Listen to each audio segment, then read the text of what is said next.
Rubrikamızda bu dəfə qismən ödənişli sosial məzuniyyətlərlə bağlı doğru bilinən yanlış məlumatlardan danışacağıq.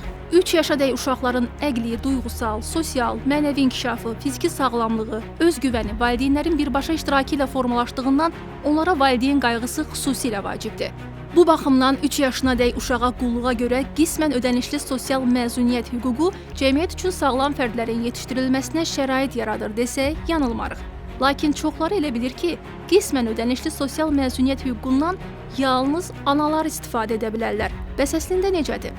Əmək qanunvericiliyinə əsasən, uşağa qulluq edən valideynlərdən biri yaxud ailənin başqa üzvü uşağın 3 yaşı tamam olanadək ona qulluq etmək üçün qanunvericiliklə müəyyən edilmiş məbləğdə müavinət verilən qismən ödənişli sosial məzuniyyət almaq hüququna malikdirlər.